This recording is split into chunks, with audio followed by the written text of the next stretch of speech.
وَإِذَا بَدَّلْنَا آیَةً مَكَانَ آیَةٍ وَاللَّهُ أَعْلَمُ بِمَا يُنَزِّلُ قَالُوا إِنَّمَا أَنْتَ مُفْتَرٍ. اور جب ہم کوئی ایک آیت کی جگہ دوسری آیت بدل دیتے ہیں، وہ میں عرض کر چکا ہوں، یہ سارے مضامین سورہ بقرہ میں آ چکے ہیں، مَا نَنسَخْ مِنْ آیَةٍ أَوْ نُنْسِهَا نَأْتِ بِخَيْرٍ مِنْهَا أَوْ مِثْلِهَا، وہی مضمون ہے یہ۔ جب ہم ایک آیت کی جگہ کوئی دوسری آیت بدلتے ہیں، وَاللَّهُ أَعْلَمُ بِمَا يُنَزِّلُ، اور یہ کوئی الٹ اپ نہیں ہے، اللہ جو کچھ نازل فرما رہا ہے خوب جانتا ہے۔ ایک دور میں وہ حکم صحیح تھا، اب حالات بدل گئے، اب یہ حکم صحیح ہے۔ قالوا انما انت مفتر، وہ کہتے ہیں یہ تو آپ افتراء کر رہے ہیں، پہلے یہ کہا تھا اب یہ کہہ رہے ہیں، اگر اللہ کا کلام ہوتا اس میں تبدیلی کیسے ہو سکتی ہے؟ بل اکثرهم لا يعلمون، لیکن ان کی اکثریت علم سے آ رہی ہے۔ قل نزلہ روح القدس، کہہ دیجئے اس کو اتارا ہے روح القدس۔ اب یہ روح کا لفظ حضرت جبرائیل کے لیے نوٹ کر لیجئے۔ قل نزلہ، اتارا ہے اس کو روح القدس نے، پاک فرشتے نے، من رب کا، آپ کے رب کی طرف سے، بالحق کے حق کے ساتھ، لیثبت الذین آمنوا، تاکہ اہل ایمان کے دلوں کو اور ان کے قلبوں کو جمائے۔ اس سے پہلے جو ہے کذالک لنثبت بہ فؤادک ورتلناہ ترتیلا، یہ آ جائے گا آگے چل کر، تاکہ حضور کے دل کو بھی تثبیت ہو اس سے، اور اہل ایمان کے دلوں کو بھی اس سے ثبات ملے۔ وہدی وبشریٰ للمسلمین، یعنی جیسے جیسے حالات بدل رہے ہیں ایسے ایسے، اب جائے ایک قصہ جو ہے آدم و ابلیس کا ایک دفعہ آیا، پھر دوسری دفعہ آیا، پھر تیسری دفعہ آیا، اس میں کوئی تھوڑا تھوڑا فرق بھی آ رہا ہے، ایک چیز وہاں بیان کی گئی، ایک چیز اب یہاں واضح کی جا رہی ہے۔ یہ ساری چیزیں جو ہیں یہ اس لیے ہیں تاکہ بدلتے ہوئے حالات میں اہل ایمان کو ہر حال، ہر دور کے حالات کے مطابق جو ہے وہ اپنی رہنمائی کا سامان مل جائے۔ وَلَقَدْ نَعْلَمُ أَنَّهُمْ يَقُولُونَ إِنَّمَا يُعَلِّمُهُ بَشَرٌ، اور ہمیں خوب معلوم ہے کہ وہ یہ کہتے ہیں کہ یہ تو انہیں ایک انسان سکھا رہا ہے، کوئی شخص ہے، کوئی عجمی ہے، کوئی ہو سکتا ہے اہل کتاب میں سے ہو، بہت بڑا عالم ہے، اسے اپنے گھر میں انہوں نے رکھا ہوا ہے اور اس سے یہ چیزیں سیکھتے ہیں۔ لسان الذی یلحدون الیہ اعجمی، جس شخص کی طرف یہ منسوب کر رہے ہیں اس قرآن کو اپنے اسی غلط خیال کے حوالے سے، اس کو تو کہتے ہیں عجمی ہے، وہ عربی نہیں ہے۔ وہذا لسان عربی مبین، اور یہ قرآن نازل ہو رہا ہے اس زبان میں، عربی میں، جو بالکل صاف ہے۔ کوئی عجمی جو ہے ایسی صاف زبان کیسے بولے گا؟ ان الذین لا یؤمنون بآیات اللہ، یقیناً جو لوگ اللہ کی آیات پر ایمان نہیں رکھتے، لا یہدیہم اللہ، اللہ تعالیٰ بھی اب انہیں ہدایت نہیں دے گا۔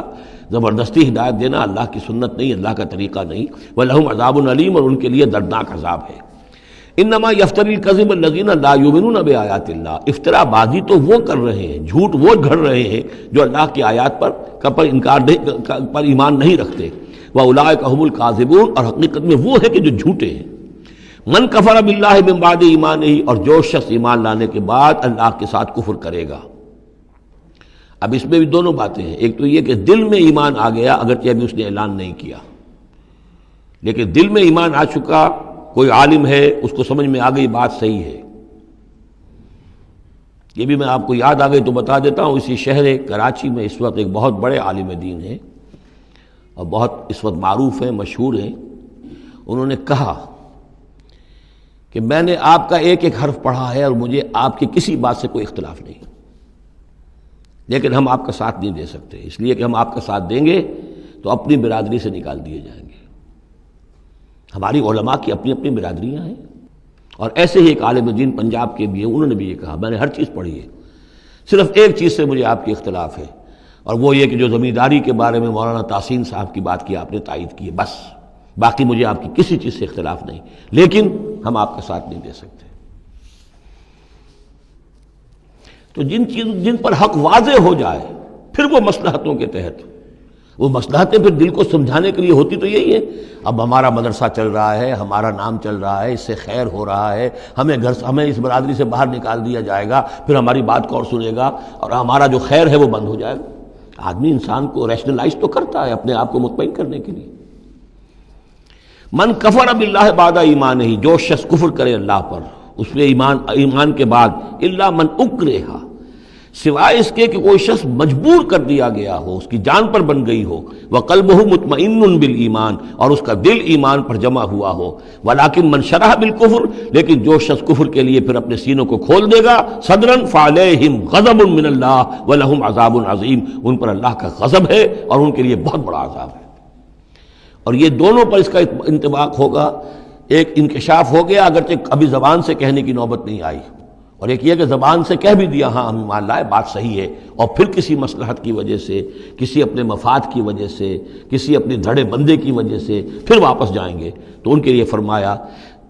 من کفر باللہ من بعد ایمانہ الا من اکرہ وقلبہ مطمئن، ہاں جان بچانے کے لیے کلمہ کفر کہہ دینے کی اجازت ہے، دل جمع ہوا ہو،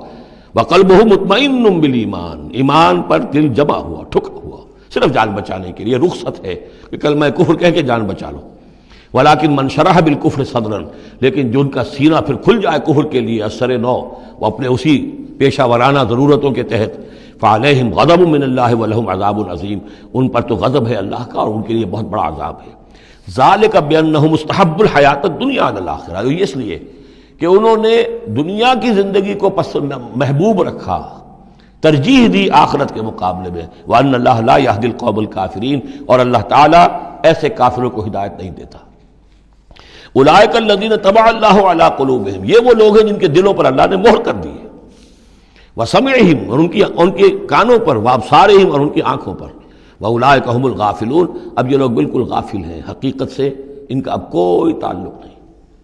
لا جرم انہم فی الآخرۃ هم الخاسرون، اب اس میں کوئی شک نہیں، منطقی طور پر اب نتیجہ یہی ہے کہ آخرت میں یہی خسارے والے ہوں گے۔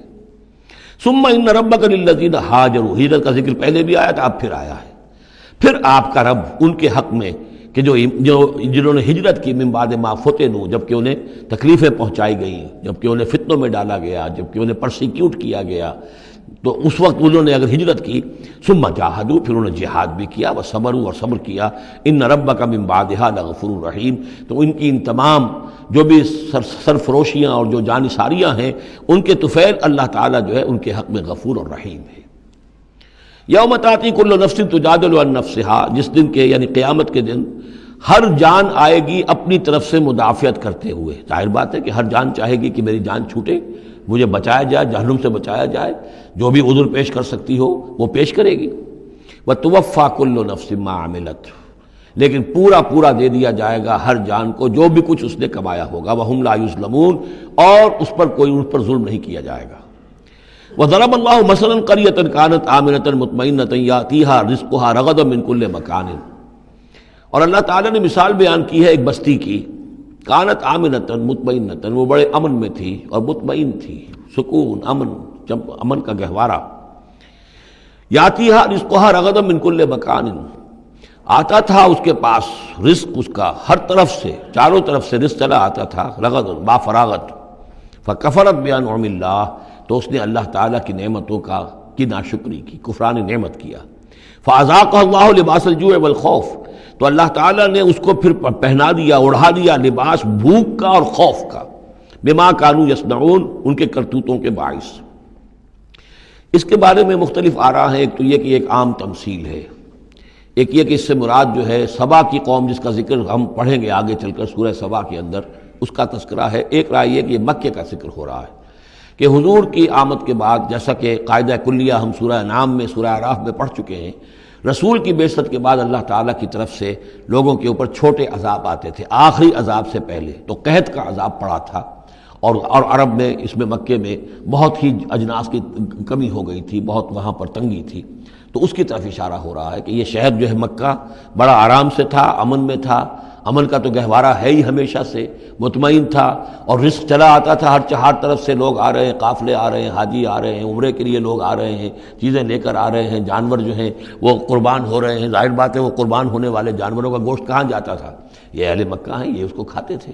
تو یہ ساری رزق ان کے پاس فراوانی سے چلا آتا تھا، لیکن اس شہر کے لوگوں نے پھر اللہ کی نعمت کا، انعامات کا انکار کیا اور کفران نعمت کیا، تو اللہ نے انہیں خوف اور بھوک کا لباس پہنا دیا ان کے کرتوتوں کے سوائے بس۔ اسی آیت کے حوالے سے میں نے یہاں کراچی میں تقریریں کی تھی، کافی پرانی بات ہے، جب کراچی میں جو حالت ہو گئی تھی، کہاں یہ عروس البلاد کراچی، پھر یہاں کی فراوانی، ہر طرح کا پورے پاکستان میں جو پھل بہترین ہوتا ہے وہ یہاں آپ کو ملتا ہے، یہاں سستی چیزیں ملتی ہیں، یہاں جابز ہیں، کام ہے، لیکن پھر یہ ایک زمانہ جو کراچی پر گزرا ہے، خدا نہ کرے پھر دوبارہ آ جائے، لیکن ایک دور تو ایسا آ گیا تھا کہ اذاقہ اللہ لباس الجوع والخوف، بھوک اور خوف، کاروبار ٹھپ، اور بد امنی، ڈاکے، کڈنیپنگز، قتل و غارت، وہ جو حال اس کراچی کا ہو گیا تھا اس کو ذرا یاد کیجئے، بالکل وہ نقشہ ہے یہ۔ ضرب اللہ مثلا قریۃ کانت آمنۃ مطمئنۃ یاتیھا رزقھا رغدا من کل مکان فکفرت بانعم اللہ فاذاقھا اللہ لباس الجوع والخوف بما کانوا یصنعون۔ تو یہ ایک عام تمثیل بھی ہو سکتی ہے جیسے کہ کراچی کی اس وقت کی صورتحال پر منطبق ہو گئی، لیکن یہ کہ تفسیر کے حوالے سے اور جسے تعویل خاص ہم کہتے ہیں اس میں یہ یقیناً اشارہ ہے مکہ ہی کی طرف۔ وَلَقَدْ جَاءَهُمْ رَسُولٌ مِّنْهُمْ فَكَذَّبُوهُ، ان کے پاس ان کے رسول آئے، انہوں نے جھٹلا دیا ان کو، فَأَخَذَهُمُ الْعَذَابُ وَهُمْ ظَالِمُونَ، تو عذاب نے انہیں آ پکڑا اور وہ ظالم تھے، گناہگار تھے۔